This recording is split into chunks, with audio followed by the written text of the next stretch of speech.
Hello student, welcome to Angels online platform.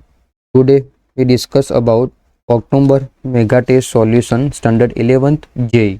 Now question number 26. 26 में the equilibrium constant for the reaction H2 plus I2 gives us 2HI is 32. Question number 26 में H2 plus I2 इधर H2 plus I2 gives us 2HI. तो इसके लिए Kc की value हमको given है 32. Equilibrium constant is 32, right?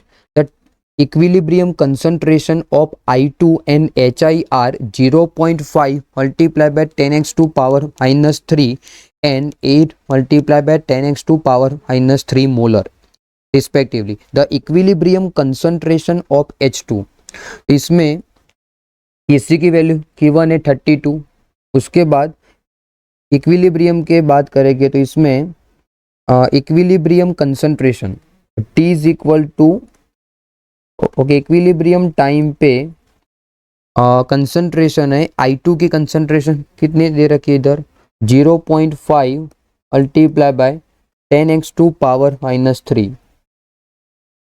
And HI की concentration है 8 multiply by 10x to power minus 3, right? तो इसमें हमको H2 की कंसंट्रेशन इसमें हमको फाइंड आउट करनी है. ओके इक्विलिब्रियम टाइम पे HI की एंड I2 की कंसंट्रेशन गिवन है एंड Kc भी गिवन है. इसमें हमको हाइड्रोजन की कंसंट्रेशन फाइंड आउट करनी है. तो Kc का formula equilibrium constant equal to concentration of product और divided by concentration of reactant. तो इसमें आएगा HI की कंसंट्रेशन डिवाइडेड बाय H2 की कंसंट्रेशन मल्टीप्लाई बाय आयोडीन की कंसंट्रेशन और HI का स्टोइकियोमेट्री 2 है तो इसके पावर में जाएगा 2, राइट? वैल्यू पुट कर दो. तो Kc की वैल्यू है 32, HI की कंसंट्रेशन इसमें है 8 multiply by 10x to power minus 3 का स्क्वायर डिवाइडेड बाय H2 की कंसंट्रेशन हमको फाइंड आउट करनी है. I2 की कंसंट्रेशन है 0.5 multiply by 10x to power minus 3, right? तो इसमें हमको H2 की कंसंट्रेशन फाइंड आउट करनी है. तो इसको कैलकुलेशन के बाद इसमें H2 ऊपर जाएगा 32 नीचे आएगा. तो इसमें H2 की कंसंट्रेशन आएगी कैलकुलेशन के बाद 4 multiply by 10x to power minus 3 molar. तो आंसर होगा हमारा डी, जिसमें कंसंट्रेशन ऑफ H2 आएगी 4 multiply by 10x to power minus 3, right? Clear हुआ? इसमें Kc की वैल्यू गिवन थी और इक्विलिब्रियम टाइम पे आयोडीन की एंड HI की कंसंट्रेशन गिवन थी. इसमें हमको H2 की कंसंट्रेशन फाइंड आउट करनी है. इसमें Kc की फॉर्मूला अप्लाई की, वैल्यू पुट की, तो इसमें हमको H2 की कंसंट्रेशन मिल जाएगी 4 multiply by 10x to power minus 3. Ready? Now question number 27. तो 27 में पूछा in the manufacture of ammonia by the Haber process होगी इधर, ये हेबर प्रोसेस है involving the reaction N2 plus 3H2 gives as 2NH3 और इसमें डेल्टा H की वैल्यू नेगेटिव में है. डेट मीन्स की प्रोसेस एक्सोथर्मिक होगी. डेल्टा H की वैल्यू पॉजिटिव होगी तो उसको बोलेंगे एंडोथर्मिक प्रोसेस और जिसमें डेल्टा H की वैल्यू नेगेटिव होगी उसको बोलेंगे exothermic reaction. Endothermic date means की एब्जॉर्ब द एनर्जी. जिस प्रोसेस में एनर्जी एब्जॉर्ब होगी उसको बोलेंगे एंडोथर्मिक एंड जिस प्रोसेस में एनर्जी रिलीज होगी उसको बोलेंगे एक्सोथर्मिक रिएक्शन. तो इसमें डेल्टा H की वैल्यू नेगेटिव है. डेल्टा H की वैल्यू नेगेटिव है डेट मीन्स की प्रोसेस एक्सोथर्मिक है. तो इसमें कौन सी कंडीशन में फेवरेबल कंडीशन डेट मीन्स की प्रोडक्ट की अमाउंट ज़्यादा होगी, राइट? तो इसमें 1 मिनट प्रोसेस में क्या इधर N2 plus 3H2 gives as 2NH3. Question number 27. N2 plus 3H2 gives us 2NH3, right? इसमें डेल्टा H की वैल्यू नेगेटिव है डेट मीन्स कि प्रोसेस एक्सोथर्मिक है, राइट। और इसमें पूछा है कि कौन सी कंडीशन में फेवरेबल कंडीशन, डेट मीन्स कि जिसमें प्रोडक्ट की अमाउंट ज़्यादा होनी चाहिए, जिसमें हमको अमोनिया की अमाउंट ज़्यादा मिलेगी, और जब प्रोसेस फॉरवर्ड में जाएगी तब अमोनिया की अमाउंट ज़्यादा मिलेगी। डेट मीन्स में इसमें रिएक्शन फॉरवर्ड में जानी चाहिए, रिएक्शन फॉरवर्ड में जानी चाहिए, राइट। तो इसके लिए ऑप्शन के हिसाब से इसमें हमको टेम्परेचर एंड प्रेशर को चेक करना है। तो पहले चेक करते हैं प्रेशर।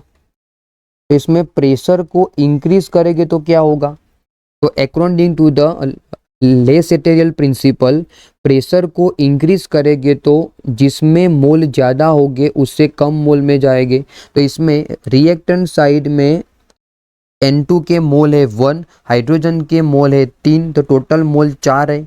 रिएक्टेंट साइड मोल हो गए 4 एंड प्रोडक्ट एंड साइड मोल हो गए 2। तो इसमें प्रेशर को इंक्रीज करेंगे तो इसमें रिएक्टेंट से प्रोडक्ट, डेट मीन्स के रिएक्टेंट के मोल ज़्यादा है एंड प्रोडक्ट के मोल कम है, तो प्रेशर इंक्रीज करेंगे तो अकॉर्डिंग टू द लेसेटेरियल के प्रिंसिपल थ्रू इसमें रिएक्शन फॉरवर्ड में जाएगी।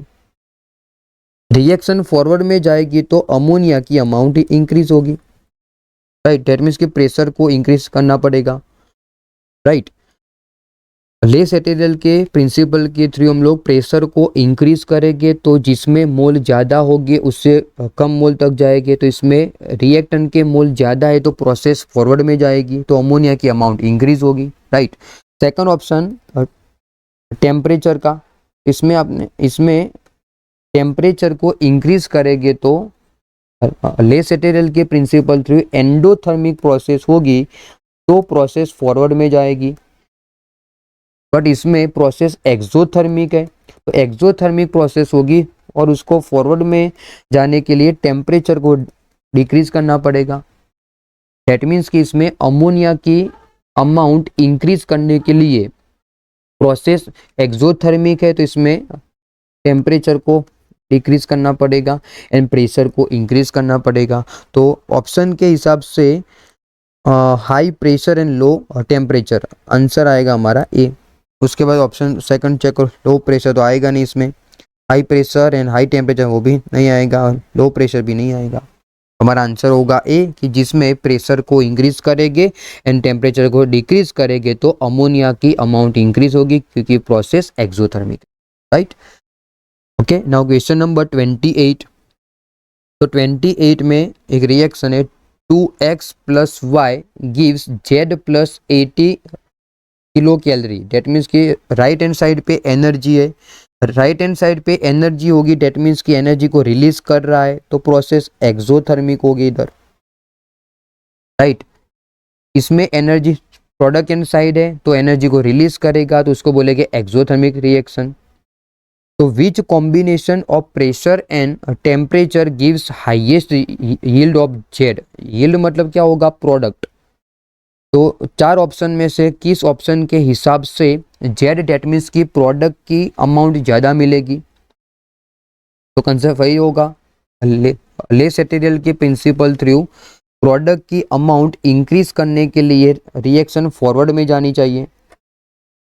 तो कब फॉरवर्ड में जाएगी, एक्सोथर्मिक प्रोसेस है तो जो हमने 27 में डिस्कस किया वही कंसेप्ट इसमें भी आएगा कि प्रेशर को इंक्रीज करेंगे तो क्या होगा, रिएक्टेंट साइड पे मोल ज़्यादा है, रिएक्टेंट साइड पे x के मोल है 2 और y के मोल है 1, डेट मीन्स कि रिएक्टेंट साइड मोल है 3 एंड प्रोडक्ट एंड साइड मोल है 1। क्या होगा, इसमें प्रेशर को इंक्रीज करेंगे तो रिएक्शन फॉरवर्ड में जाएगी, राइट। इसमें प्रेशर ज़्यादा होना चाहिए। 1 मिनट। क्वेश्चन नंबर 28 में 27 के हिसाब से ही कंसेप्ट इसमें अप्लाई करेगी इसमें। तो क्वेश्चन नंबर 28 में x + y गिव्स ए z और इसमें x के मोल है 2। इसमें प्रेशर को इंक्रीज करेंगे तो क्या होगा, प्रेशर को इसमें इंक्रीज करेंगे तो रिएक्शन फॉरवर्ड में जाएगी क्योंकि इसके मोल ज़्यादा है रिएक्टेंट साइड पे मोल है 3 एंड प्रोडक्ट के साइड मोल है 1, तो डेट मीन्स कि प्रेशर को इंक्रीज करना पड़ेगा। तो इसके हिसाब से ऑप्शन के हिसाब से इसमें 500 ATM है, वो तो हमारा आंसर आएगा नहीं क्योंकि इसमें प्रेशर कम है। आंसर आ सकता है हमारा ए या सी। तो प्रेशर दोनों में 1000 ATM है, मतलब प्रेशर ज़्यादा है। प्रेशर ज़्यादा होगा तो रिएक्शन फॉरवर्ड में जाएगी, एंड फॉरवर्ड में जाएगी तो जेड की अमाउंट इंक्रीज होगी। सेकंड, तो टेम्परेचर के बारे में डिस्कस करेंगे, तो इसमें टेम्परेचर को इंक्रीज करेंगे और प्रोसेस एंडोथर्मिक होगी तो रिएक्शन फॉरवर्ड में जाएगी। बट इसमें टेम्परेचर को डिक्रीज करना पड़ेगा क्योंकि रीजन क्या है, प्रोसेस एक्सोथर्मिक है। एक्सोथर्मिक प्रोसेस है तो टेम्परेचर को डिक्रीज करना पड़ेगा। तो ऑप्शन ए में टेम्परेचर प्रेशर दोनों हाई है तो वो हमारा आंसर आएगा नहीं। ऑप्शन के हिसाब से high pressure and low temperature, तो हमारा आंसर होगा सी। तो उसके हिसाब से जेड की अमाउंट इंक्रीज होगी एंड प्रोसेस फॉरवर्ड में जाएगी। क्लियर। Now question number 29। तो 29 में एक रिएक्शन हमको गिवन है, A plus B gives A C.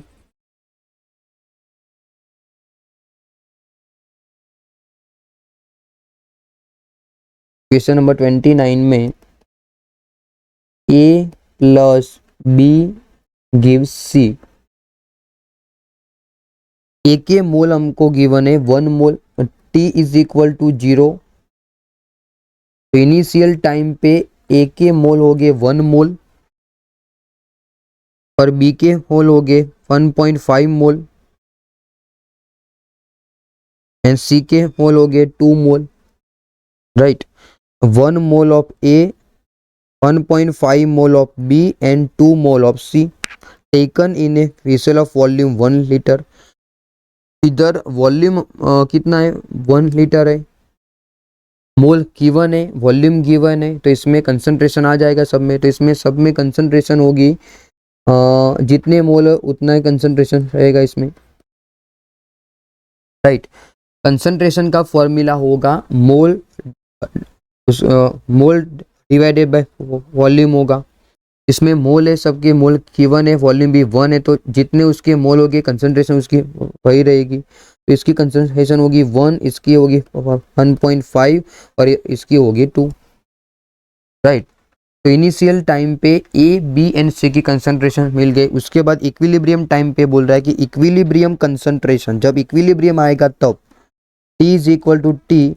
Okay, equilibrium time पे सी की कंसंट्रेशन जा रही है 0.5 मोल। डेट मीन्स कि इसमें सी की कंसंट्रेशन हमको गिवन है 0.5 मोल, सॉरी मोल पर लीटर। सी की कंसंट्रेशन 2 में से 0.5 जा रहे हैं, डेट मीन्स कि रिएक्शन बैकवर्ड में जा रहे हैं।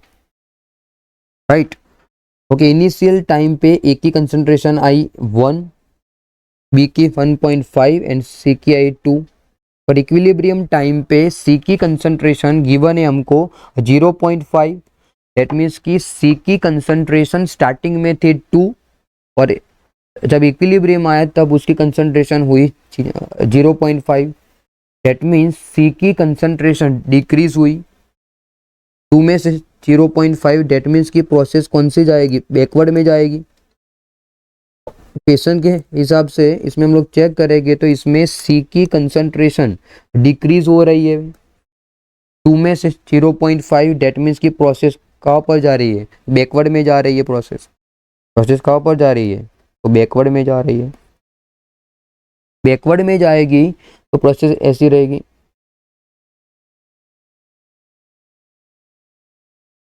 ओके, इक्विलिब्रियम टाइम पे प्रोसेस रिवर्स होगी,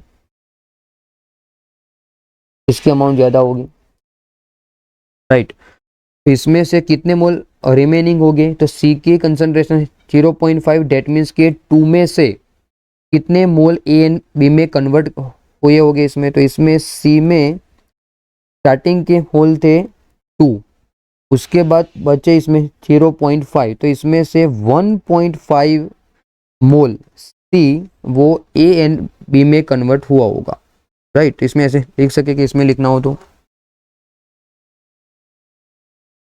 इसमें लिखना, जैसा लिख सके कि सपोज लाइक इसमें ओके, इक्विलिब्रियम टाइम पे इसका 2.5 रहे, बैकवर्ड में रिएक्शन जा रहा है, बैकवर्ड में जा रहा है, दैट मीन्स कि सी गिव्स ए प्लस बी हो रहा है, इसमें बैकवर्ड का मीनिंग हो रहा है इसमें C as a reactant and A and B as a product, right, क्योंकि इसमें क्लियरली लिखा हुआ है क्वेश्चन में कि इक्विलिब्रियम कंसंट्रेशन सी की है 0.5 और स्टार्टिंग की कंसंट्रेशन थी उसकी 2 वैल्यू थी, उसके बाद 0.5 में जा रहा है, डेट मीन्स कि उसका decreasing the concentration, that means reaction backward में जा रही है, राइट।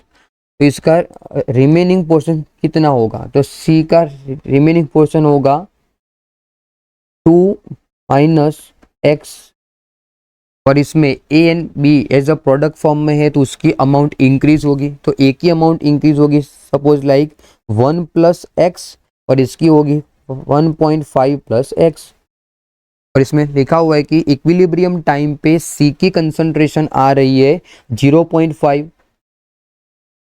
इधर मिल रहा है हमको 0.5, डेट मीन्स कि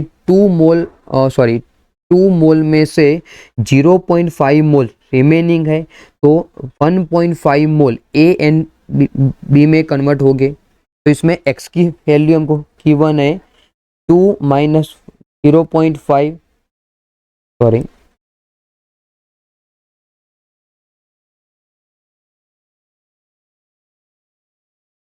इसमें 0.5 मोल, तो इसमें x की वैल्यू होगी 2 माइनस 0.5, तो x का आंसर आएगा 1.5, इसका आंसर इसमें पुट कर दो, तो इसमें ओके इक्विलिब्रियम कंडीशन पे b की कंसंट्रेशन होगी 1.5 प्लस 1.5, तो इसका आंसर होगा 3, और a की कंसंट्रेशन होगी 1 प्लस x का आंसर इसमें पुट करो तो 1.5, तो इसका आंसर होगा 2.5, इसको बोलेंगे equilibrium concentration of A, equilibrium concentration of B and equilibrium concentration of C. Find out है के सी, इसमें हमको फाइंड आउट करना है इक्विलिब्रियम कॉन्स्टेंटली फाइंड आउट करना है, तो फाइंड आउट है के सी, तो के सी के लिए फॉर्मूला होगा कंसंट्रेशन ऑफ सी और divided by concentration of A and concentration of B, C की कंसंट्रेशन आई 0.5, ए एंड बी का होगा 2.5 मल्टीप्लाई बाय 3, तो इसका आंसर होगा 0.06, कैलकुलेशन के हिसाब से इसका आंसर होगा 29 में 0.066 आंसर भी रहेगा। क्लियर हुआ इसमें? इसमें स्टार्टिंग के मोल गिवन थे, ए बी एंड सी के, वॉल्यूम था 1 लीटर, तो कंसंट्रेशन इसमें आएगी 1.5 एंड इसमें आएगी 2, और इक्विलिब्रियम पे सी की कंसंट्रेशन होती है 0.5, डेट मीन्स की इक्विलिब्रियम टाइम पे सी की कंसंट्रेशन 2 में से 0.5 में आएगी, डेट मीन्स की उसकी कंसंट्रेशन डिक्रीज करेगी, डिक्रीज करना डेट मीन्स की C as a reactant and A and B as a product, reaction backward में जा रही है, तो कितनी जाएगी इसमें, तो कितने मोल बचे हो गए, तो सी के मोल रिमेनिंग हो गए 2 माइनस एक्स, तो कितने मोल ए एंड बी के फॉर्म हो गए, तो इसमें हो गए 1.5 प्लस एक्स और इसमें हो गए 1 प्लस एक्स। इसके बाद इसमें क्लियरली लिखा हुआ है कि सी की कंसंट्रेशन 0.5 आती है, डेट मीन्स कि उसके 1.5 मोल ए एंड बी में कन्वर्ट हुए हो गए, तो इसमें एक्स का आंसर हुआ 1.5, एक्स की वैल्यू सब में पुट करो, और उसके बाद इक्विलिब्रियम कंसंट्रेशन इसमें आएगी 2.5, इसमें आएगी 3 और इसमें आएगी 0.5। फाइंड आउट के सी, तो के सी में सी ए एंड बी की कंसंट्रेशन इक्विलिब्रियम टाइम की कंसंट्रेशन पुट करो, तो आंसर आएगा हमारा 0.066, राइट। नाउ क्वेश्चन नंबर 30, तो 30 में हमको पूछा है एसर्शन वाला क्वेश्चन है, इसमें the reaction 2NO plus O2 gives 2NO2 in form of gas, delta H की वैल्यू नेगेटिव है, डेल्टा H की वैल्यू नेगेटिव, डेट मीन्स की प्रोसेस एक्सोथर्मिक होगी, तो etch favourable okay in forward direction, forward reaction के लिए कौन सी कंडीशन फेवरेबल होगी, राइट। रिएक्शन है हमारी 2NO plus O2 gives us 2NO2, delta H की वैल्यू नेगेटिव में है, डेट मीन्स की प्रोसेस एक्सोथर्मिक है, तो कौन सी कंडीशन में रिएक्शन फॉरवर्ड में जाएगी, तो रीजन ए, सॉरी, सेंटेंस में लिखा हुआ है कि डेल्टा एच की वैल्यू नेगेटिव है, so favourable in the forward direction with increasing the pressure. तो सेंटेंस में गिवन है कि प्रेशर को इंक्रीज करेंगे तो रिएक्शन फॉरवर्ड में जाएगी। इसमें रिएक्शन ऐसा दिया हुआ इधर 2NO plus O2 gives us 2NO2।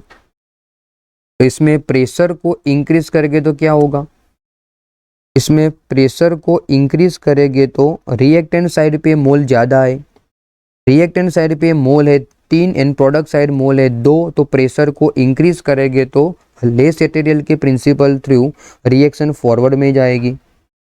तो वो तो राइट सेंटेंस राइट है हमारा। रीजन देखो, इसमें रीजन में लिखा है the above reaction is exothermic, reaction exothermic है, हाँ राइट है। डेल्टा एच की वैल्यू नेगेटिव है तो एक्सोथर्मिक होगी, और डेल्टा एच की वैल्यू पॉजिटिव होती तो एंडोथर्मिक होती। डेल्टा एच की वैल्यू इधर नेगेटिव है तो एक्सोथर्मिक, मतलब sentence and reason both are right, but reason is not correct explanation of assertion. जो सेंटेंस है, जो रीजन है, उसका प्रॉपर आंसर नहीं है जो इसमें सेंटेंस दिया हुआ है, क्योंकि एक्सोथर्मिक वाला कंसेप्ट वो टेम्परेचर में आता है। तो इसमें तो सेंटेंस में प्रेशर गिवन है एंड रीजन में वो टेम्परेचर है, दोनों सेंटेंस राइट है, बट रीजन है वो सेंटेंस का राइट आंसर नहीं है। तो इसके हिसाब से हमारा आंसर होगा B, if the both assertion and reason are true but reason is not correct explanation of assertion, right. Okay, clear. Now question number 31।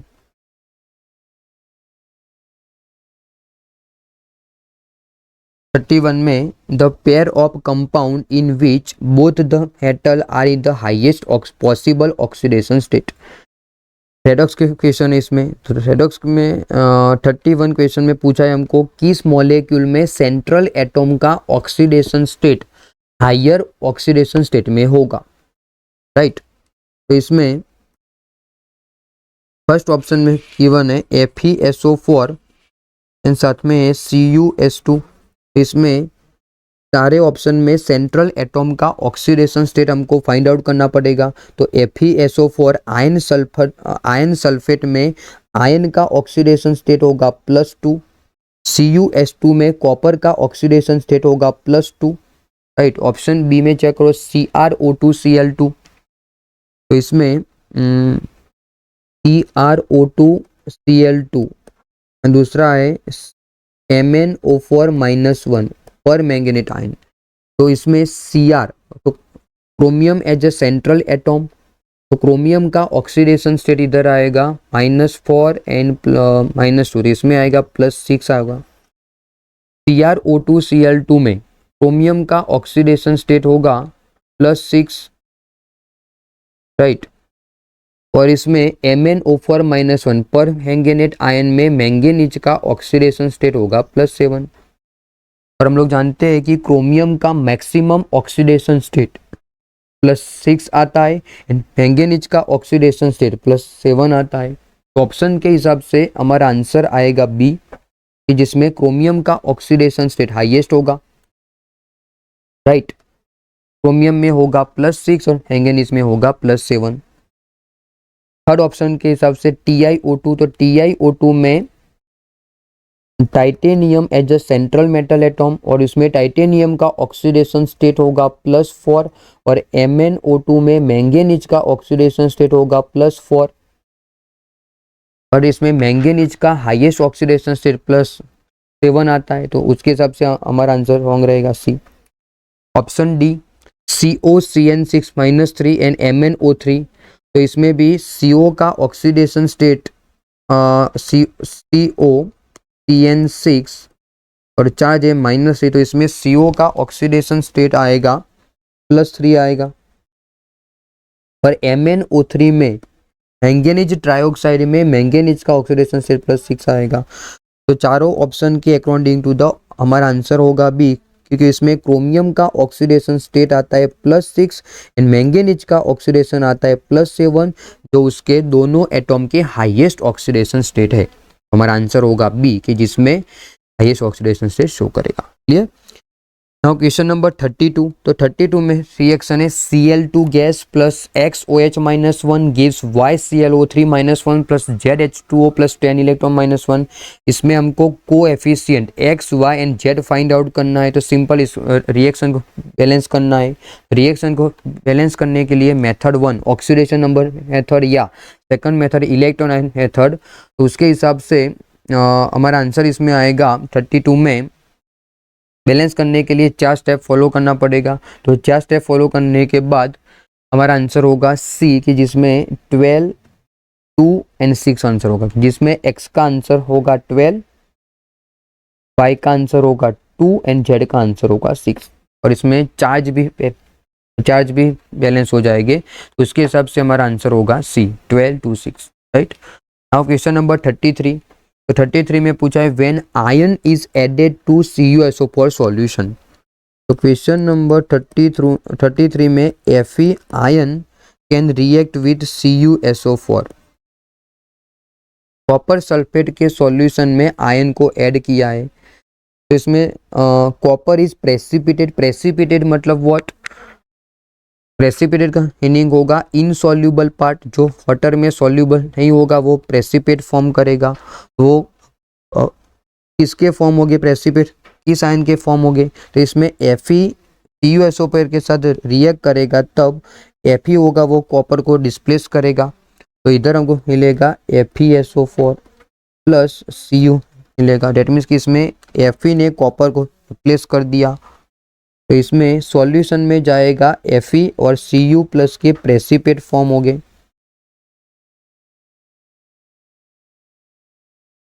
1 minute. Right. When ion is added, ion is added to copper sulphate solution, copper is precipitate due to the, क्या हो रहा है इसमें? तो Fe can react with CuSO4 and formation of FeSO4 due to displacement of copper by ion। Copper को ion ने displace कर दिया और इधर फॉर्म हुआ Cu। तो इसमें कॉपर का ऑक्सीडेशन स्टेट फाइंड आउट करो। तो CuSO4 में कॉपर सल्फेट में कॉपर का ऑक्सीडेशन स्टेट होगा +2 और Cu में कॉपर का ऑक्सीडेशन होगा 0। तो +2 में से 0, तो क्या हो रहा है? रिडक्शन हो रहा है। इसमें डिक्रीजिंग द ऑक्सीडेशन नंबर, तो +2 में से 0, डेट मीन्स की रिडक्शन ऑफ Cu+2। हमारा आंसर होगा B, reduction of Cu+2। Right, clear. Now question number 34। In alkaline solution KMnO4 react as follow. KMnO4 plus 2KOH gives K2MnO4 plus H2O plus O। Therefore equivalent weight will be, इसमें हमको manganese का equivalent weight find out करना है। तो manganese का equivalent weight को find out करने के लिए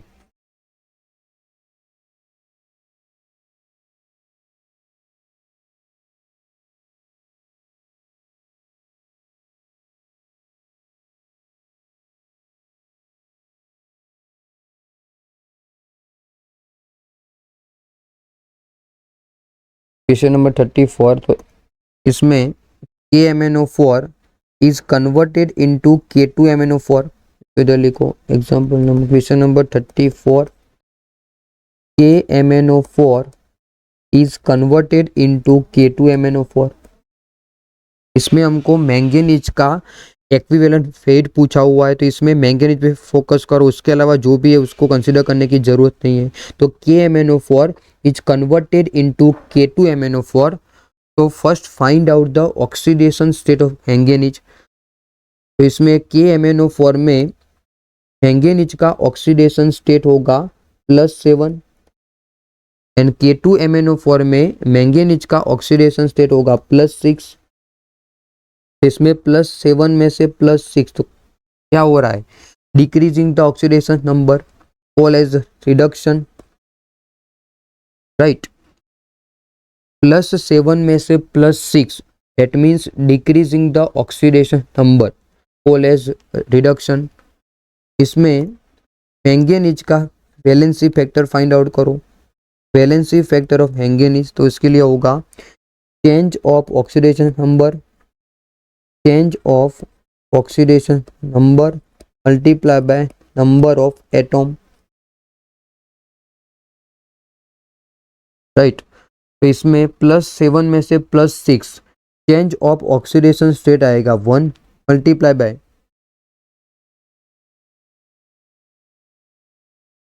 बाय इसमें आएगा नंबर ऑफ एटॉम। तो इसमें मैंगनीज के एटॉम है कितने 1, तो मैंगनीज का वैलेंसी फैक्टर होगा 1।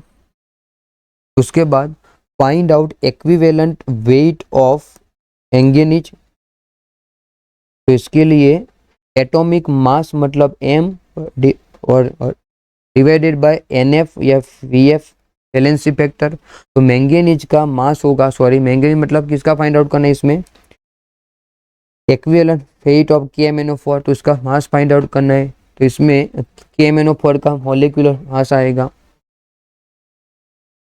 तो इसमें KMnO4 का मॉलिक्यूलर मास होगा 158 डिवाइडेड बाय वैलेंसी फैक्टर हमने जो फाइंड आउट किया वो रहेगा 1, तो हमारा आंसर होगा 158, option D, right. First of all इसमें हमने दोनों में मैंगनीज का ऑक्सीडेशन स्टेट फाइंड आउट किया। तो फर्स्ट में KMnO4 में मैंगनीज का ऑक्सीडेशन स्टेट आया +7 और K2MnO4 में आया +6, डेट मीन्स की change of oxidation state is 1।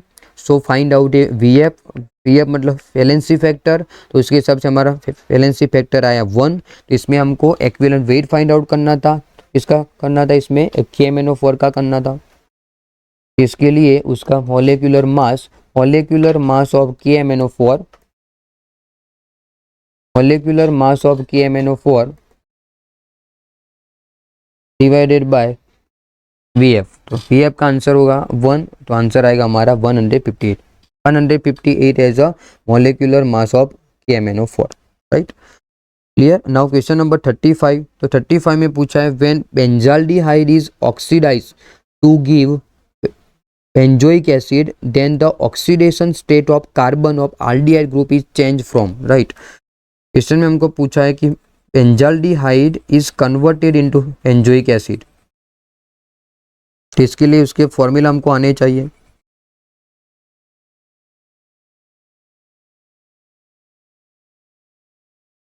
Benzaldehyde में क्वेश्चन नंबर 35 में बेंजाल्डिहाइड का फॉर्मूला होगा C6H5CHO और उसका स्ट्रक्चर ऐसा होगा, बेंजीन के ऊपर COO, सॉरी 1 मिनट, इधर होगा CHO, डबल बॉन्ड O, इधर होगा H, इसको बोलेंगे बेंजाल्डिहाइड। और बेंजोइक एसिड का स्ट्रक्चर ऐसा रहेगा, बेंजीन के ऊपर COOH, राइट। दोनों में कार्बन का ऑक्सीडेशन स्टेट फाइंड आउट करना है। तो इसमें कार्बन का ऑक्सीडेशन स्टेट कितना आएगा, ऑक्सीजन होगा वो कार्बन से ज़्यादा इलेक्ट्रोनेगेटिव होगा। तो इसमें कार्बन का ऑक्सीडेशन स्टेट आएगा और कार्बन होगा वो हाइड्रोजन से ज़्यादा इलेक्ट्रोनेगेटिव होगा। तो इसमें कार्बन का ऑक्सीडेशन स्टेट होगा +1। बेंजोइक एसिड में बात करेंगे तो बेंजोइक एसिड में ऑक्सीजन की इलेक्ट्रोनेगेटिविटी कार्बन से ज़्यादा होगी, तो कार्बन का ऑक्सीडेशन स्टेट होगा +3। डेट मीन्स बेंजाल्डिहाइड में कार्बन का ऑक्सीडेशन स्टेट आया +1 एंड बेंजोइक एसिड में कार्बन का ऑक्सीडेशन स्टेट आया +3। तो चेंज ऑफ ऑक्सीडेशन स्टेट इसमें पूछा है, तो कितना आंसर होगा +1 2 +7। बेंजाल्डिहाइड में आया +1 एंड बेंजोइक एसिड में आया +3। इसके लिए इसके स्ट्रक्चर हमको आने चाहिए, तो हमारा आंसर होगा +1 से +3, right. Question number 36। Question number 36 में एसर्शन में दिया है equivalent weight of KMnO4 in acidic medium is m/5 and फ्रीजन in acidic medium 1 mole of MnO4-1 gain 5 electron. दो राइट है दोनों सेंटेंस। ओके, क्वेश्चन नंबर 36 में एक ट्रिक थी हमारे पास, BNA। KMnO4 की बात करेंगे तो इसमें बेसिक मीडियम में वैलेंसी फैक्टर होगा NF। KMnO4 के लिए वैलेंसी फैक्टर बेसिक मीडियम में होगा 1, न्यूट्रल में होगा 3 एंड एसिडिक में होगा 5। इसमें फर्स्ट सेंटेंस में गिवन है एक्विवेलेंट वेट। तो एक्विवेलेंट वेट के लिए फॉर्मूला था m/nf। m की वैल्यू तो इसमें m रखना है, nf की वैल्यू एसिडिक मीडियम में 5 होगी, तो एक्विवेलेंट वेट आएगा m/5। तो in acidic medium equivalent weight of KMnO4 in acidic medium होगा m/5, वो सेंटेंस राइट है। उसके बाद in acidic medium 1 mole of MnO4-1 gain 5 electron, वो 5 इलेक्ट्रॉन को एक्सेप्ट करेगा, वो भी राइट है। तो इसके हिसाब से 36 में दोनों राइट है, तो हमारा आंसर होगा ए, क्योंकि इसमें क्या हो रहा है MnO4-1 में मैंगनीज का ऑक्सीडेशन स्टेट होगा +7 और एसिडिक मीडियम होगा तो वो इसमें जाएगा +2 में जाएगा। तो +7 में से +2 दैट मीन्स कि वो 5 इलेक्ट्रॉन को एक्सेप्ट करेगा। कैसा लिखना हो जैसे लिख सकते हम लोग,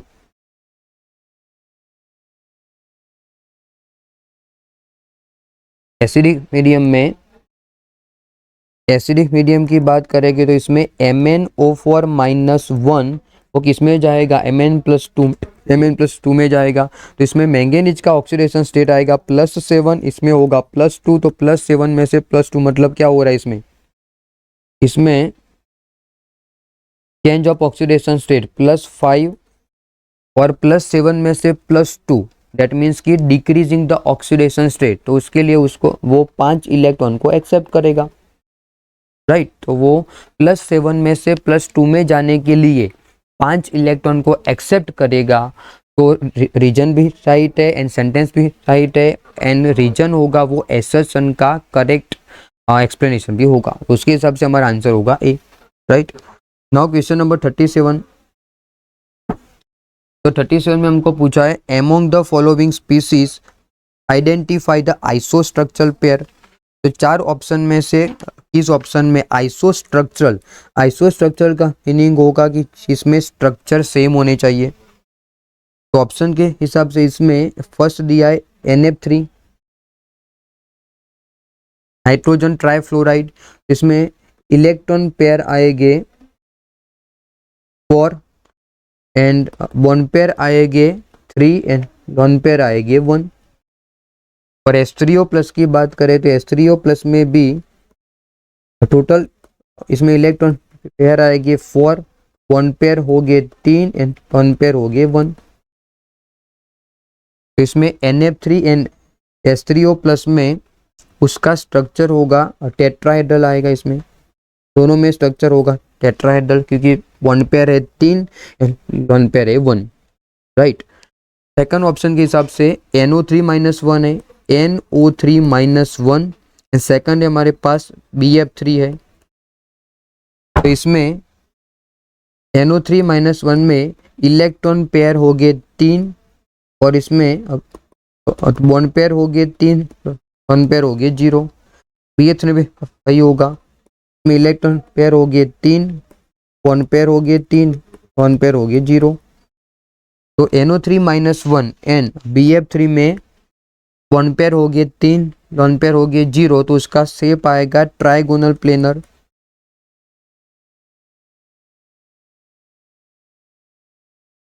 दैट मीन्स कि इसमें NF3 एंड H3O+ का स्ट्रक्चर टेट्राहेड्रल आएगा एंड NO3-1 एंड BF3 में स्ट्रक्चर आएगा ट्राइगोनल प्लेनर, तो उसके हिसाब से हमारा आंसर होगा C, right. Now question number 38, which of the following have incomplete octet. तो 4 ऑप्शन में से किस ऑप्शन में ऑक्टेट इनकम्प्लीट है। 8 इलेक्ट्रॉन हो गए तो इसको बोलेंगे ऑक्टेट कंप्लीट, और 8 इलेक्ट्रॉन से ज़्यादा हो गए तो इसको बोलेंगे ऑक्टेट एक्सपांड, एंड उससे कम हो गए तो इसको बोलेंगे ऑक्टेट इनकम्प्लीट, राइट। तो इसके लिए 4 ऑप्शन में फर्स्ट ऑप्शन हमारे पास है ICL। तो ICL में 1 मिनट,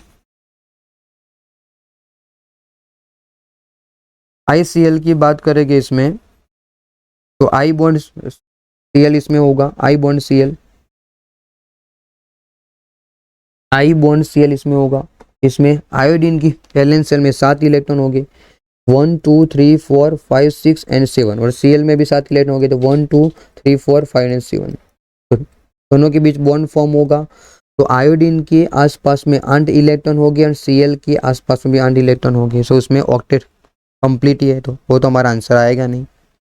सेकंड ऑप्शन NH3, तो NH3 की बात करें तो उसका स्ट्रक्चर पिरामिडल आएगा NH3, और नाइट्रोजन के पास लोन पेयर होगा, तो नाइट्रोजन के आसपास में 8 इलेक्ट्रॉन होंगे, वो भी हमारा आंसर नहीं आएगा। ऑप्शन सी BCl3, BCl3 का शेप होगा ट्राइगोनल प्लेनर एंड बोरॉन के आसपास में 6 इलेक्ट्रॉन प्रेजेंट होंगे, 6 इलेक्ट्रॉन, दैट मीन्स की ऑक्टेट इनकम्प्लीट होगा, इनकम्प्लीट। कंप्लीट करने के लिए 8 इलेक्ट्रॉन आसपास में होने चाहिए, तो बोरॉन के आसपास में 6 इलेक्ट्रॉन है, तो उसको बोलेंगे ऑक्टेट इनकम्प्लीट, तो हमारा आंसर आएगा BCl3, boron trichloride. Last option भी चेक कर लेते हैं इसमें, लास्ट ऑप्शन में होगा PCl3, तो PCl3 में P बॉन्ड Cl, 3 Cl हो गए और ऊपर लोन पेयर होगा, इसके फॉस्फोरस के आसपास में 8 इलेक्ट्रॉन हो गए, तो उसमें भी ऑक्टेट कंप्लीट है, तो वो भी हमारा आंसर होगा नहीं। तो हमारा आंसर होगा BCl3 के, जिसमें बोरॉन के आसपास में 6 इलेक्ट्रॉन है, तो उसको बोलेंगे octet incomplete. Clear. Now question number 39 में पूछा है which of the following has been arrange in order of increasing covalent character, right. और ऑप्शन में KCl है, CaCl2 है, AlCl3 and SnCl4। Covalent character इसमें फाइंड आउट करने के लिए, covalent character is directly proportional to the charge of ion, that means कि ion का चार्ज जितना ज़्यादा होगा तो उसमें कोवेलेंट कैरेक्टर उसका ज़्यादा होगा, राइट। इसमें covalent character is directly proportional to the charge of ion, तो इसमें आयन का चार्ज ज़्यादा होगा उसमें कोवेलेंट कैरेक्टर ज़्यादा होगा। तो ऑप्शन के हिसाब से SnCl4 में Sn का ऑक्सीडेशन स्टेट होगा +4। चलो सारे ऑप्शन चेक कर, इसमें फर्स्ट कौन सा, इसमें KCl है, KCl में पोटेशियम का ऑक्सीडेशन स्टेट होगा, चार्ज होगा +1 एंड Cl होगा -1। CaCl2 में कैल्शियम का चार्ज होगा +2, AlCl3 में एल्यूमिनियम का चार्ज होगा +3 एंड SnCl4 में Sn का चार्ज होगा +4। तो अकॉर्डिंग टू द कंसेप्ट, जिसमें आयन का चार्ज जितना ज़्यादा होगा उसमें कोवेलेंट कैरेक्टर उतना ज़्यादा होगा, तो इसके हिसाब से SnCl4 में सबसे ज़्यादा, फिर AlCl3, फिर CaCl2 एंड लास्ट में आएगा KCl, right. Now question number 40, consider the chemical species NO3-1, NO2+1 and NO2-1 and point out the correct statement given below। इसमें 3 आयन हमारे पास है क्वेश्चन नंबर 40, तो जिसमें एक है NO3-1, दूसरा है NO2-1, NO3-1 को बोलेंगे नाइट्रेट आयन, NO2-1 को बोलेंगे नाइट्राइट आयन, दूसरा होगा NO2+1। तो इसमें फर्स्ट इसमें क्या करना है, 4 सेंटेंस हमको गिवन है, इसमें हमको सिर्फ हाइब्रिडाइजेशन चेक करना है, ठीक। इसमें हाइब्रिडाइजेशन कौन सा आएगा, तो NO3-1 की बात करेंगे तो उसमें इलेक्ट्रॉन पेयर आएंगे 3 इलेक्ट्रॉन पेयर हो गए, तो इसमें बॉन्ड पेयर हो गए 3 और लोन पेयर हो गए 0, तो उसके हिसाब से उसका हाइब्रिडाइजेशन आएगा sp2। NO2-1 की बात करेंगे तो उसमें इलेक्ट्रॉन पेयर हो गए 3 एंड बॉन्ड पेयर हो गए 3, लोन पेयर हो गए 0, तो उसके हिसाब से इसमें नाइट्रोजन का हाइब्रिडाइजेशन होगा sp2। लास्ट में NO2+1 में इलेक्ट्रॉन पेयर हो गए 2 और बॉन्ड पेयर हो गए 2, लोन पेयर हो गए 0, तो उसके हिसाब से उसका हाइब्रिडाइजेशन होगा sp।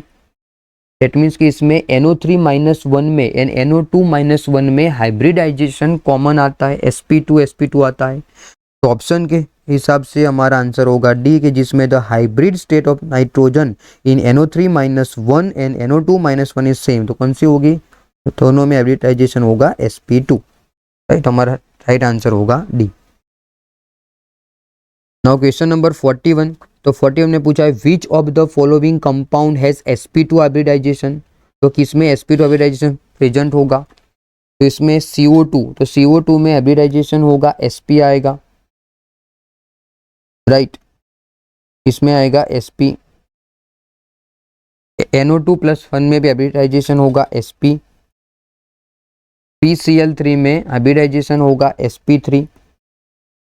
एंड SO2 की बात करें तो SO2 में उसका शेप होगा V शेप आएगा SO2, राइट। और SO2 होगा और ऊपर क्या होगा, इसके बाद 6 इलेक्ट्रॉन होंगे तो इसमें वन पेयर एक रहेगा। तो इसमें इलेक्ट्रॉन पेयर हो गए 3 और वन पेयर उसमें हो गए 2 और वन पेयर होगा 1। तो इसके हिसाब से उसका हाइब्रिडाइजेशन आएगा sp2। और क्वेश्चन में वही पूछा है which of the following compound has sp2 hybridisation. तो हमारा आंसर होगा SO2 की, जिसमें इसका हाइब्रिडाइजेशन आएगा sp2, क्योंकि इसमें इलेक्ट्रॉन पेयर हो गए 3, वन पेयर हो गए 2, वन पेयर हो गए 1। क्लियर। Now question number 42।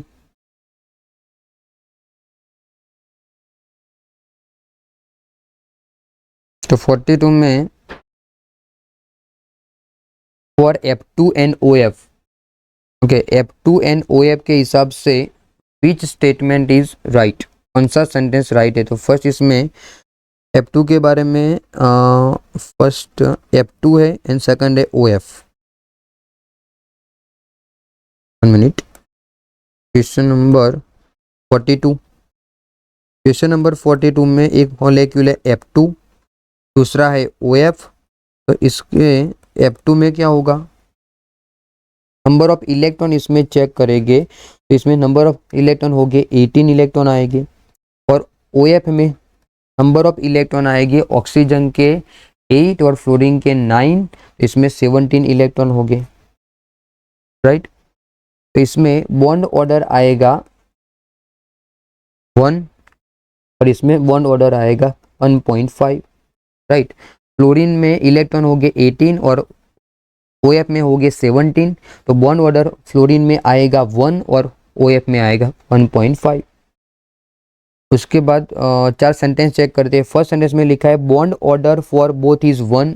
दोनों में बॉन्ड ऑर्डर 1 आ रहा है, नहीं, एक का बॉन्ड ऑर्डर आ रहा है 1 एंड सेकंड का आ रहा है 1.5। That means bond order for both is not 1। तो फर्स्ट सेंटेंस रॉन्ग है। इसके हिसाब से ऑप्शन चेक करो। फर्स्ट सेंटेंस इसमें ट्रू, तो B and D are wrong answer. उसके बाद second OF is paramagnetic and F2 is diamagnetic, वो चेक कर लेते हैं। तो फ्लोरीन में 18 इलेक्ट्रॉन है, 18 इलेक्ट्रॉन मतलब इवन इलेक्ट्रॉन हो गए तो वो डायामैग्नेटिक होगा। ये कौन सा होगा, डायामैग्नेटिक। एंड OF की बात करेंगे तो उसमें तो 17 इलेक्ट्रॉन है, ऑड इलेक्ट्रॉन है तो वो पैरामैग्नेटिक होगा। तो इसके हिसाब से OF is paramagnetic and F2 is right है। Second sentence 2 is right. Sentence 3 F2 have more strong bond than OF। F2 में बॉन्ड स्ट्रॉन्ग होगा तो चेक करेंगे।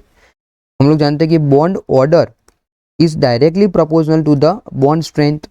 बॉन्ड ऑर्डर जितना ज़्यादा होगा तो बॉन्ड उतना स्ट्रॉन्ग होगा। तो F2 में बॉन्ड ऑर्डर की वैल्यू है 1 और OF में बॉन्ड ऑर्डर की वैल्यू 1.5 है। डेट मीन्स कि OF का बॉन्ड स्ट्रॉन्ग होगा एंड F2 का bond as compare to weak होगा। इसमें ऐसा पूछा कि F2 having a more strong bond, तो नो, OF का बॉन्ड ज़्यादा स्ट्रॉन्ग होगा बिकॉज ऑफ इसका बॉन्ड ऑर्डर ज़्यादा है। Option D, sorry option fourth option, both have the greater number of electron in BMO and ABMO as compare to ABMO। इसमें ऐसा पूछा है कि BMO में नंबर ऑफ इलेक्ट्रॉन ज़्यादा हो गए एज कम्पेयर टू ABMO। तो उसमें MOT के थियरी के हिसाब से F2 में एंड OF में इलेक्ट्रॉन को फिल करेंगे तो इसमें BMO में इलेक्ट्रॉन ज़्यादा आएंगे। तो सेंटेंस 4 हमारा राइट है। डेट मीन्स कि sentence 2 and 4 is right and sentence 1 and 3 is wrong. तो उसके हिसाब से हमारा आंसर आएगा सी। क्लियर। चलो नाउ क्वेश्चन नंबर 43। तो क्वेश्चन नंबर 43 में क्या पूछा हुआ है, 1 मिनट। क्वेश्चन नंबर 43,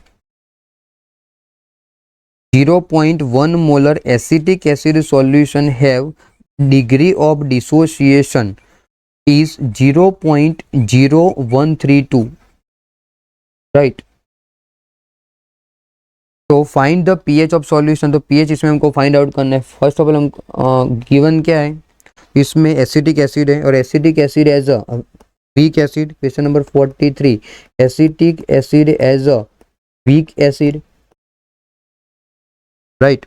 उसके बाद इसकी कंसंट्रेशन गिवन है, टी की वैल्यू होगी 0.1 मोलर, राइट। कंसंट्रेशन होगी 0.1 मोलर। उसके बाद degree of dissociation, date means कि अल्फा की वैल्यू गिवन है, अल्फा की वैल्यू है 0.0132।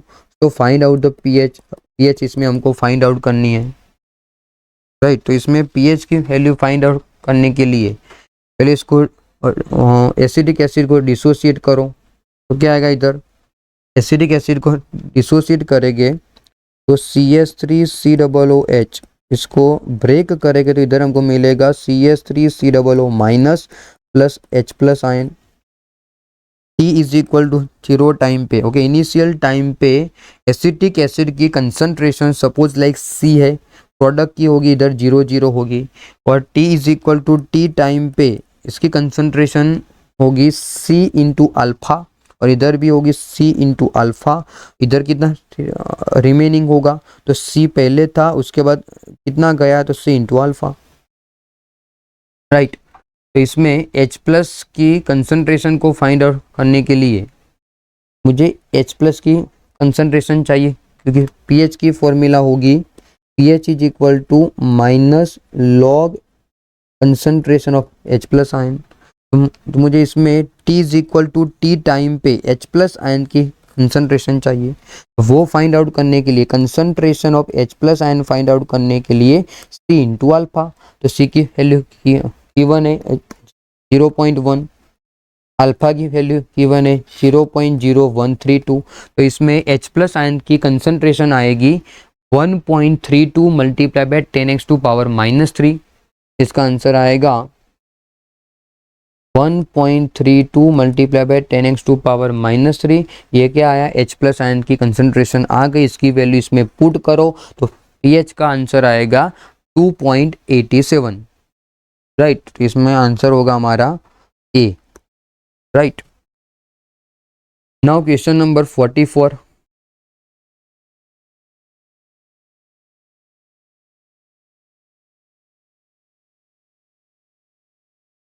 तो 44 में क्या पूछा हुआ इधर,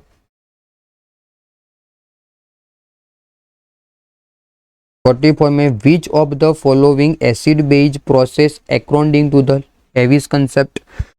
तो 3 प्रिंसिपल के साइंटिस्ट के अकॉर्डिंग टू द फर्स्ट था आर्हेनियस। आर्हेनियस ने बोला था एसिड होगा वो वाटर में H प्लस को डोनेट करेगा, बेस होगा तो वाटर में OH माइनस आयन को डोनेट करेगा।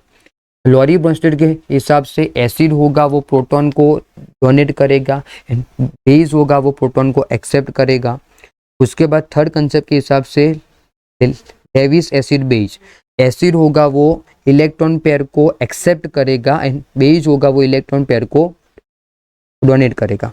इसमें क्या पूछा हुआ है, which of the following acid base process की, जिसमें वो लेविस के कंसेप्ट के थ्रू आंसर आ रहा है, राइट। लेविस के हिसाब से बात करेंगे तो इसमें लेविस कंसेप्ट के हिसाब से एसिड होगा वो इलेक्ट्रॉन पेयर को एक्सेप्ट करेगा एंड बेस होगा वो इलेक्ट्रॉन पेयर को डोनेट करेगा, राइट। इसमें फर्स्ट ऑप्शन चेक करो, NH3 प्लस CH3COOH, तो जिसमें अमोनिया है वो H प्लस को एक्सेप्ट कर रहा है एंड एसिटिक एसिड है वो H प्लस को डोनेट कर रहा है। तो उसके हिसाब से तो कंसेप्ट हमारा आएगा, लॉरी ब्रोंस्टेड का कंसेप्ट आएगा, राइट। तो फर्स्ट ऑप्शन में लॉरी ब्रोंस्टेड के हिसाब से आंसर आएगा, तो वो तो हमारा आंसर होगा नहीं। ऑप्शन बी में चेक करो, H2O plus acetic acid gives us acetate plus H plus, उसमें भी वही कंसेप्ट आएगा। हलोरी ब्रोंस्टेड के कंसेप्ट के हिसाब से एसिटिक एसिड होगा वो प्रोटॉन को डोनेट करेगा and ammonia in water proton को एक्सेप्ट करेंगे, तो वो हलोरी ब्रोंस्टेड के हिसाब से आएगा। लेकिन इसमें हमको पूछा है लेविस एसिड बेस के प्रिंसिपल के थ्रू, इसमें अमोनिया है, ammonia can react with complex है CuH2O4 प्लस 2 एंड फॉर्म करा इधर CuNH3 4 प्लस 2। इसमें अमोनिया होगा वो कॉपर को 1 पेयर डोनेट करेगा, एक कॉम्प्लेक्स फॉर्म हो रहा है, तो कॉम्प्लेक्स फॉर्म करने के लिए copper and ammonia bond form करेंगे और इसके लिए अमोनिया होगा वो 2 इलेक्ट्रॉन इसको डोनेट करेगा एंड कोऑर्डिनेट बॉन्ड फॉर्म करेगा। तो कॉम्प्लेक्स में आता है कि मेटल को लिगेंड 2 इलेक्ट्रॉन डोनेट करता है एंड कोऑर्डिनेट बॉन्ड फॉर्म करता है, तो इसमें अमोनिया के पास इलेक्ट्रॉन पेयर होंगे जो कॉपर को डोनेट करेगा। तो इसमें अमोनिया ने 2 इलेक्ट्रॉन डोनेट किए, सो उसको बोलेंगे लेविस बेस, और कॉपर ने 2 इलेक्ट्रॉन को एक्सेप्ट किया, सो उसको बोलेंगे लेविस एसिड। तो लेविस एसिड बेस के प्रिंसिपल टू हमारा आंसर होगा सी, जिसमें अमोनिया होगा वो कॉपर को 2 इलेक्ट्रॉन डोनेट करेगा एंड कॉपर होगा वो उसको एक्सेप्ट करेगा, राइट। फोर्थ ऑप्शन में 2NH3 plus H2SO4 gives S NH4 twice SO4, कि जिसमें वो अमोनिया एंड H2SO4 कंबाइन हो रहे हैं, उसमें लोन पेयर का डोनेशन एंड एक्सेप्टेंस उसमें कुछ नहीं हो रहा है, तो वो भी हमारा आंसर होगा, राइट। Now question number 45। तो 45 में मेरे इसके लिए हमको स्पेस चाहिए, तो 45 में 10 ml 0.45 molar NaOH is mixed with 0.1 molar 40 ml HCl solution, then find the pH of mixed solution, जिसमें हमने इसमें NaOH एंड HCl को मिक्स किया हुआ है, NaOH एंड HCl को मिक्स किया हुआ है। NaOH का वॉल्यूम होगा 10 ml एंड उसकी कंसंट्रेशन होगी 0.45 मोलर। और HCl की बात करें तो इसमें HCl का वॉल्यूम होगा 40 ml एंड उसकी कंसंट्रेशन होगी 0.1 मोलर, राइट। इसमें हमको pH फाइंड आउट करनी है, तो उसके लिए first of all find out M1V1 is equal to M2V2। तो इसमें फाइंड आउट है V2 को फाइंड आउट करने के लिए फॉर्मूला होगा M1V1 डिवाइडेड बाय M2 की वैल्यू पुट कर दो। M1 कितना होगा HCl के लिए, ये HCl के लिए फाइंड आउट कर रहे थे, इसमें होगा 0.1 मल्टीप्लाई बाय V1 तो 40 ml और divided by concentration of NaOH, तो इसमें होगा 0.45, इसका आंसर होगा 8.88 ml, राइट। इसके बाद इसमें रिमेनिंग HCl कितना होगा, रिमेन HCl के लिए कितना था स्टार्टिंग में, NaOH स्टार्टिंग में था 10, इसमें हमने NaOH का वॉल्यूम फाइंड आउट किया तो कितना आया 8.80 ml, दैट मीन्स कि 8.88 ml NaOH HCl के साथ रिएक्ट कर रहा है, तो कितना रिमेनिंग होगा 10 माइनस रिमेनिंग ऑफ NaOH, इधर आएगा NaOH,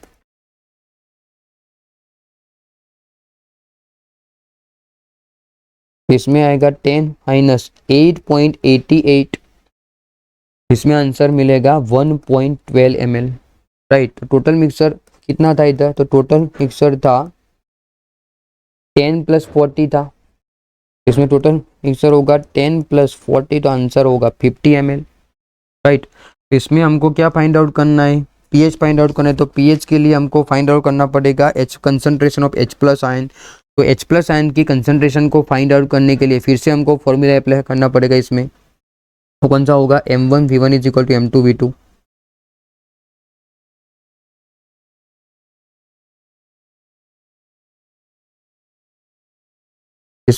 इसमें apply the formula M1V1 is equal to M2V2।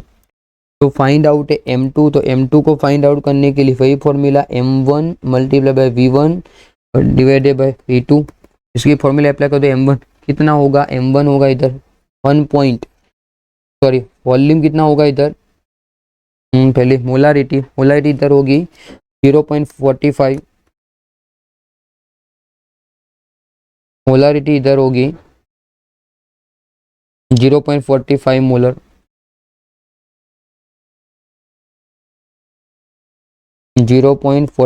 Multi volume, volume इधर होगा NaOH का वॉल्यूम कितना था 1.12, रिमेनिंग वॉल्यूम ऑफ NaOH इसमें होगा 1.12 और डिवाइडेड बाय टोटल वॉल्यूम कितना था 40 + 10, इसका आंसर आया था 50, इसका आंसर होगा 0.01008 मोलर, ये आ गया कंसंट्रेशन ऑफ H+ आयन। अभी फाइंड आउट करने pH, तो pH is equal to minus log concentration of H+ ion, इसकी वैल्यू इसमें पुट करो तो pH का आंसर होगा 2 है, तो उसके हिसाब से हमारा आंसर होगा C, जिसमें pH का आंसर होगा 2, राइट। नाउ क्वेश्चन नंबर 46, तो क्वेश्चन नंबर 46 को कैलकुलेट करने के लिए स्पेस चाहिए। क्वेश्चन नंबर 46 में हमको पूछा है find the pH of 0.0085 normal sulphuric acid.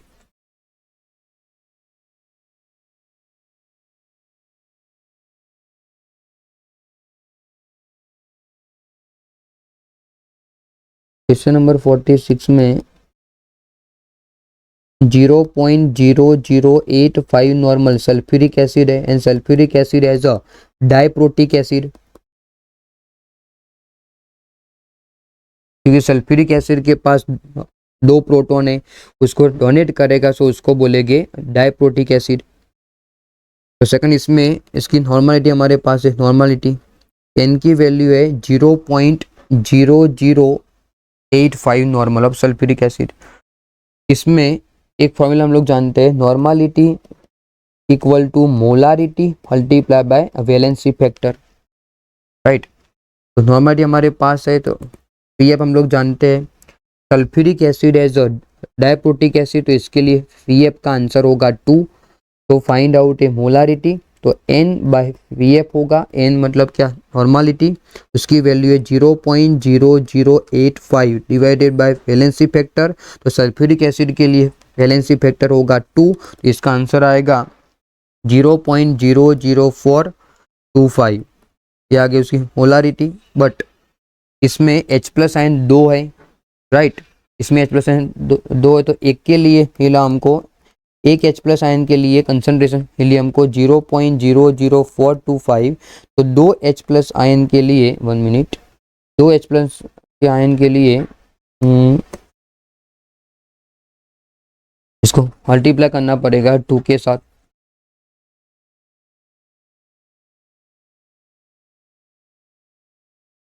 तो 2 के साथ मल्टीप्लाई करोगे इधर 2 H+ आयन है, तो इसके लिए आंसर फिर से हमको वही मिलेगा 0.0085 कंसंट्रेशन ऑफ H+ आयन आ गया।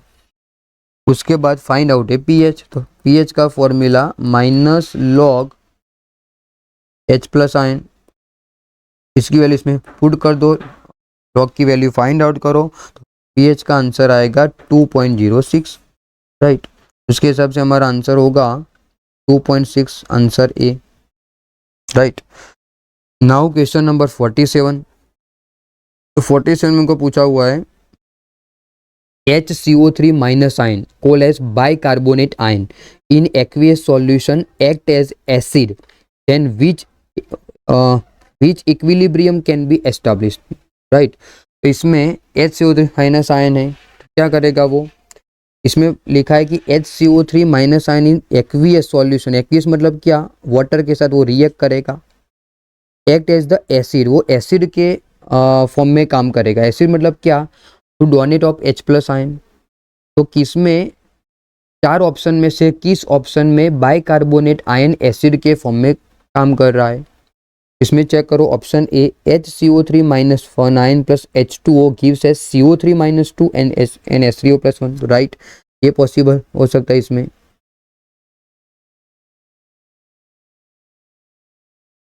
इसमें जब बाइकार्बोनेट आयन होगा वो वाटर के साथ रिएक्ट करेगा तब क्या होगा, तो HCO3 -1 प्लस H2O, तो वो बाइकार्बोनेट में एक हाइड्रोजन आयन प्रेजेंट है तो वो प्रोटॉन को डोनेट करेगा, donate H plus ion, H plus को डोनेट करेगा तो उसको बोलेंगे एसिड, और H प्लस को डोनेट करने के बाद वो क्या फॉर्म करेगा, CO3 - 2 फॉर्म करेगा और इधर फॉर्म करेगा H3O प्लस आयन, इसको बोलेंगे एसिड, तो इसको बोलेंगे उसका कॉन्जुगेटेड एसिड बोलेंगे। बाइकार्बोनेट आयन जब भी वाटर के साथ रिएक्ट करेगा तब H प्लस आयन को डोनेट करेगा क्योंकि उसके पास ऑलरेडी H प्लस आयन है, तो उसको बोलेंगे एसिड। और कौन सा एसिड होगा, वो क्लोरीन ब्रोमाइड एसिड होगा। और वाटर होगा वो प्रोटॉन H प्लस आयन को एक्सेप्ट करेगा, सो इसको बोलेंगे कॉन्जुगेटेड बेस, इसको बोलेंगे कॉन्जुगेटेड, सॉरी इसको बोलेंगे कॉन्जुगेटेड बेस बोलेंगे, 1 मिनट, इसको बोलेंगे कॉन्जुगेटेड एसिड बेस एंड इसको बोलेंगे कॉन्जुगेटेड एसिड, राइट। ये हुआ कॉन्जुगेटेड बेस हमारा।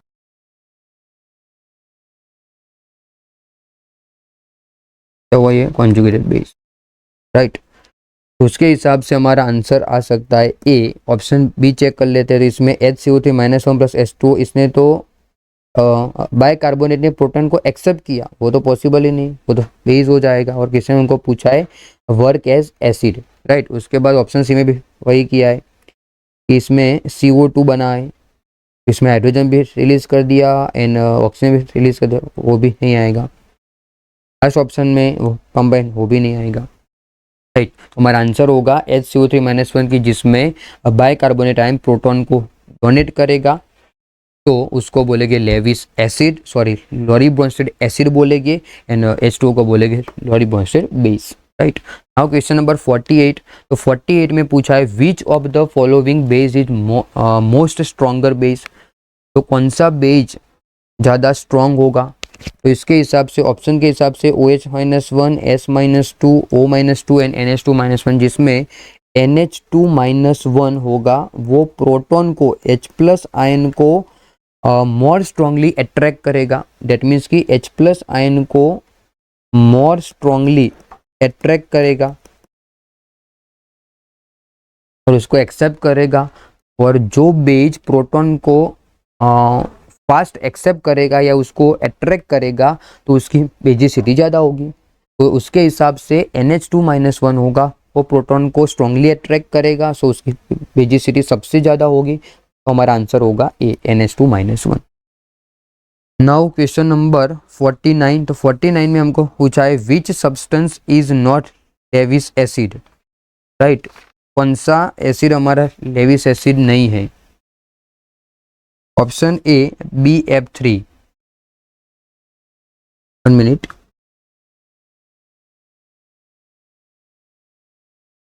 BF3, second option AlCl3, third option FeCl3 and fourth option PS3। इसमें फर्स्ट ऑप्शन है हमारा BF3। BF3 में बोरॉन के आसपास में 6 इलेक्ट्रॉन है तो उसका ऑक्टेट इनकम्प्लीट है, सो लेविस एसिड के फॉर्म में होगा।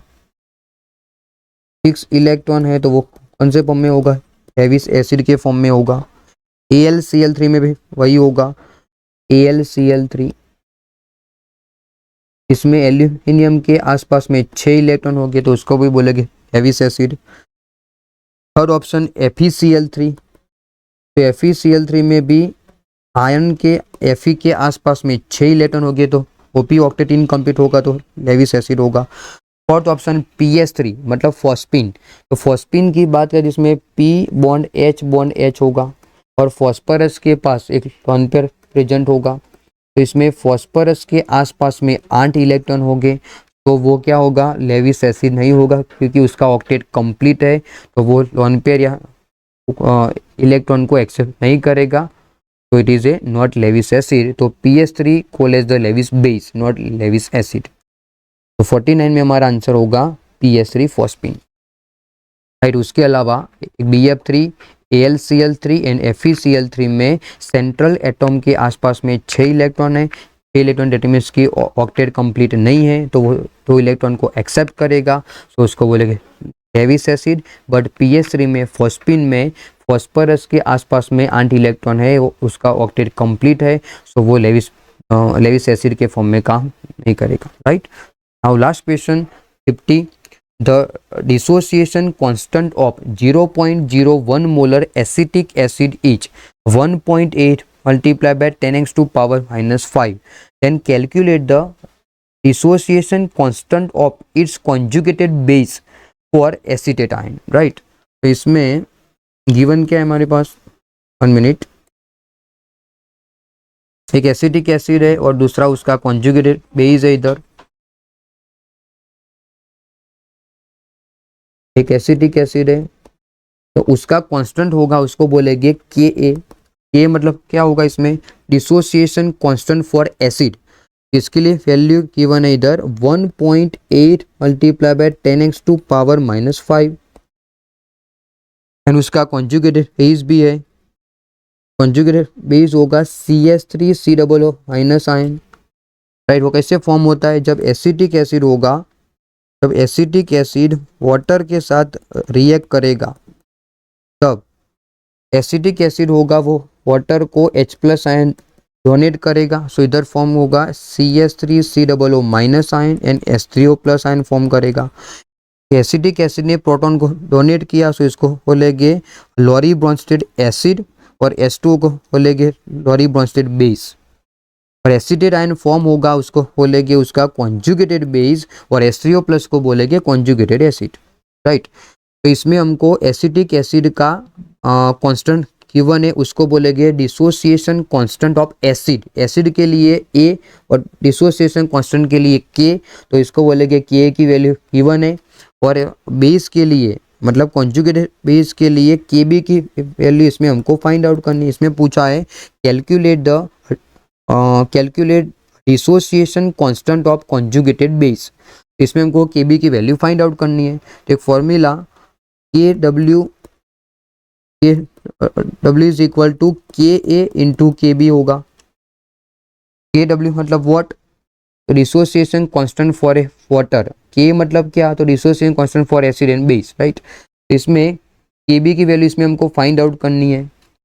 KW हम लोग जानते हैं, वाटर का कांस्टेंट की वैल्यू होगी 10x to power minus 14, K की वैल्यू गिवन है, Kb की वैल्यू इसमें फाइंड आउट करनी है, सो फाइंड आउट है Kb, तो उसके लिए फॉर्मूला आएगा KW अपन K आएगा, तो KW की वैल्यू होगी 10x to power minus 14 and K की वैल्यू इधर होगी 1.8 multiply by 10x to power minus 5, तो इसका कैलकुलेशन के बाद आंसर होगा 5.6 multiply by 10x to power minus 10, तो हमारा आंसर होगा भी।